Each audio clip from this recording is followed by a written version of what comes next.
Is Pennsylvania doing enough to protect children from physical and sexual abuse? That question was studied by a task force formed following the high-profile abuse cases involving Jerry Sandusky. They presented a report of their recommendations at a joint meeting of the House Children and Youth and Judiciary Committees. They gave us a real blueprint of where they think we should make changes, legislative changes, and where we should be going, and how they kept talking about breaking down those walls that exist currently where this group that cares about the child can't talk to this group, and so we are going to be working on that. There are a lot of groups working to protect our children, including law enforcement, school employees, and doctors.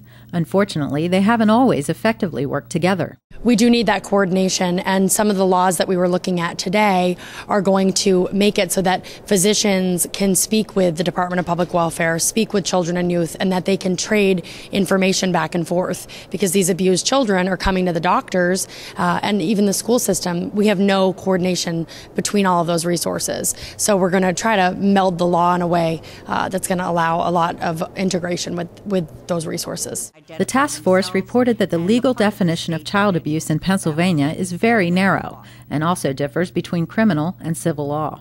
Updating this is a top priority. My bill would substantially increase the definition of child abuse. Right now we have a very, very low threshold in Pennsylvania, or a low protective net. It's hard to get a finding of child abuse. For instance, the failure to feed your child is not child abuse in Pennsylvania. That just seems odd to most people, especially children who aren't being fed.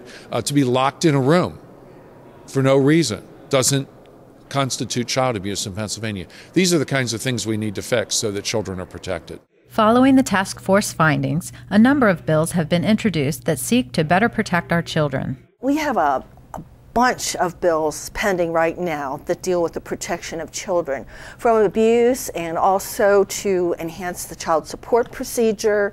And I mean, if I had to guess, I'd say there must be close to a dozen that I've seen either proposed or out of committee. So that is one of our priorities in this session, and I think we're doing a good job of trying to get some things corrected to protect our kids. House members realize that changes to the law, while important and necessary, are not the only answer to solving the problem of child abuse.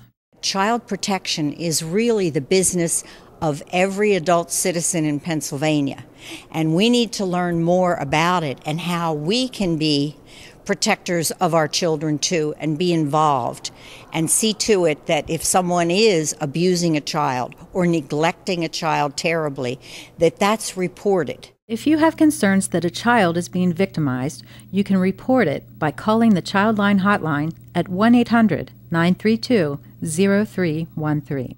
It is the next generation is our greatest resource. We need to see to it that they are properly protected.